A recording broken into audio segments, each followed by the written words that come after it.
Geneva में United nation human right council की बैठक के दौरान कश्मीर के एक मानवाधिकार कार्यकर्ता जुनैद कुरैशी ने अक्साई चीन का मुद्दा उठा दिया, जिसके बाद अब जबरदस्त बवाल मच गया है। जुनैद कुरैशी ने संयुक्त राष्ट्र से कहा कि अक्साई चीन के एक बड़े हिस्से पर चीन का अवैध कब्जा है। उन्होंने आगे कहा कि अब औपचारिक रूप से अक्साई चीन को चीन के कब्जे वाला जम्मू कश्मीर यानी सीओके कहना चाहिए।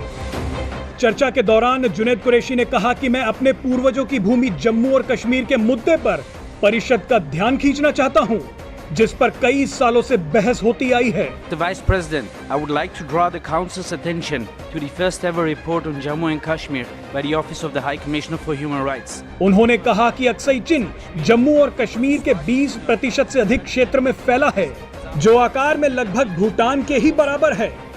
संयुक्त राष्ट्र में जुनैद कुरैशी के बयान को सुनने के बाद अब चीन ने कड़ा एतराज जताया है। चीन ने कहा कि जुनैद कुरैशी ने जो बयान दिया है वो चीन की क्षेत्रीय अखंडता और संप्रभुता के खिलाफ है। चीन ने आगे कहा कि यह बयान संयुक्त राष्ट्र के चार्टर का उल्लंघन करता है और चीन अनुरोध करता है कि जुनैद की मांग पर ध्यान ना दिया जाए। एक कश्मीरी मानवाधिकार कार्यकर्ता ने संयुक्त राष्ट्र के सामने ये अपील की है कि अक्साई चीन को भी जम्मू कश्मीर का ही एक भाग माना जाए, जिस पर चीन ने अवैध कब्जा कर रखा है। दरअसल अक्साई चीन ही वो जमीन है जिसके पीछे भारत और चीन के बीच में 1962 का युद्ध हुआ था।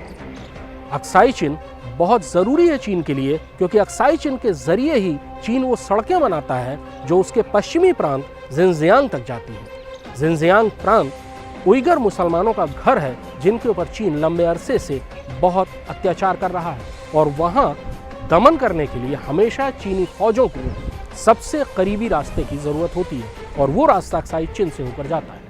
1950 के दशक में चीन ने अक्साई चीन में सड़कें बनानी शुरू की, लेकिन भारत में उस समय हिंदी चीनी भाई भाई और पंचशील का युग था, इसलिए भारत ने उन सबको अनदेखा किया।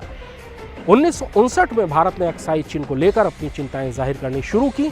जाहिर है चीन ने कोई ध्यान नहीं दिया, और उसके बाद चीन ने भारत को सबक सिखाने के लिए 1962 में हमला किया, और उसके बाद अक्साई चीन चीन का अभिन्न हिस्सा हो गया। लेकिन अभी भी अक्साई चीन भारत के मानचित्र में दिखाया जाता है, और ये पुराने जम्मू कश्मीर राज्य का ही एक हिस्सा है जिस पर चीन का कब्जा है।